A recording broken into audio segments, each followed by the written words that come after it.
Brandon Flowers from The Killers joining us. How you doing, Brandon? Great, how are you? I'm excellent. Thanks for asking. You guys got the new album coming out September 22nd. Wonderful, wonderful. That's right. Is it stressful, or are you more relieved or excited to get this thing out there finally? Whenever you're going to release an album, I guess. Yeah, I think the emotions are running the gamut there. I think I'm covering all three of those. I'm stressed, I'm excited, I'm emotional. Yeah. But it doesn't change, you know. This is our fifth record now, but there is quite a bit of relief because it's been done for a long time, so I am excited for people to hear it. It's been, 5 years since the last Killers record, and that's kind of a long break for you guys. Was that planned, or did it just sort of happen that way? No, it's too long, you know. A couple of the guys wanted breaks, and so there were, solo records that were made in between, and there was a best of that was released that we toured, and a Christmas album, and it's just time gets away from you. But it's been too long. Yeah, you've done a couple of solo records yourself. What's the difference? How do you approach those records differently than making a record with the Killers? Do you feel a little bit more freedom to do what you want on your solo stuff? Yeah, but it's also it makes me appreciate the band it makes me appreciate the guys and their talents in the Killers as well, because I can go and hire anybody to play on the record, and it's nice to just be, completely in charge. But I do recognize, it made me recognize that there is something that we have as a band and that is, unique to us, and so I think that it was a good learning experience for me. I've heard you say that this new album, Wonderful, Wonderful, is more personal. What do you mean by that? I like to tell stories, and I kind of like to observe a lot and absorb a lot, and I'm always lurking in the songs and in the content. But on this record, I'm more at the forefront, and I'm really more bare as opposed to just kind of in the shadows. You hear a lot about bands who sort of struggle and have a lot of pressures and stuff as they're making their way up. You guys you're pretty much at the top right now. Do you feel pressure now? Is there more pressure to follow up your previous successes than there was in the past? Yeah, I mean, we put it on ourselves, but the bands that I grew up loving kind of had an arc to their career, and they would grow and evolve and then have these big records later on. If you look at Depeche Mode and U2 and bands like that kind of 4 or 5 records in, they really came into their own. And that was kind of how I assumed a band was going to be, but we came out with our first record being, this massive thing. We didn't quite know how to navigate that. There isn't really a handbook for that. I'm proud of us for how we've handled it and maintained and grown over the years. And so I don't know, I'm excited to see what's coming. There's a lot of guests on this new record, from what I understand, but one in particular that stuck out to me was Mark Knopfler. How'd you guys get involved with Mark?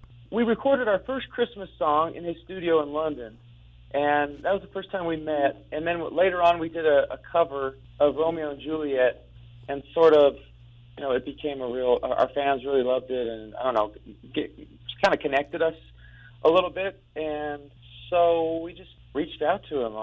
This song had these perfect gaps for a sharpshooting master like Knopfler to kind of do his thing.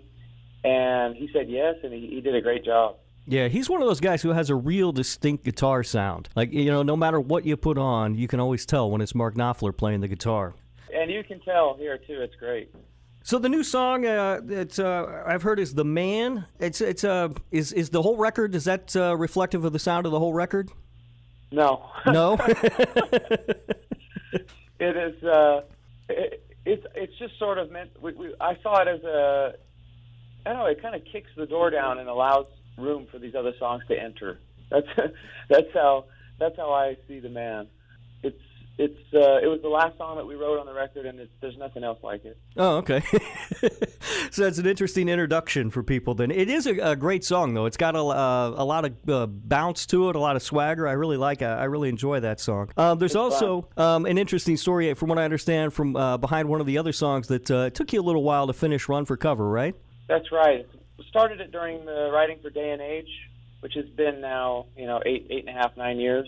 And it just, I loved the first verse, and I couldn't beat it. The second verse was never rising up to the level that I wanted it to. Then when we put a best of out, it came out again, and we were going to have it be the single, but I couldn't get the lyrics right, and I finally cracked the code, and we kind of reimagined it to fit on this record, and we're really excited about it. Any idea what it was that finally clicked for you, or what happened to maybe make you able to finish that song finally?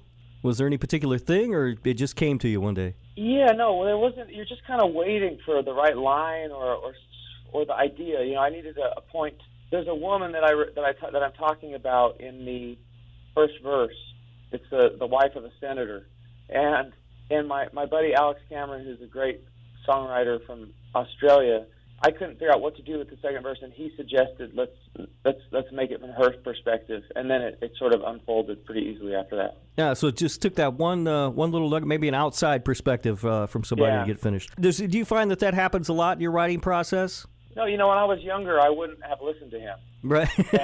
and that's something that I've grown to really respect and see other people's gifts and talents, and I'll use them if I can. We got to wrap up here pretty soon, but I heard something. I think it was fairly recently you said this, but I could be mistaken about that. But you said your favorite Killers song is "Read My Mind." What is it about that song that you love so much? I think it's just grown. It's just stood the test of time, and it feels great in 2017, and it feels just as fresh as it did in 2006.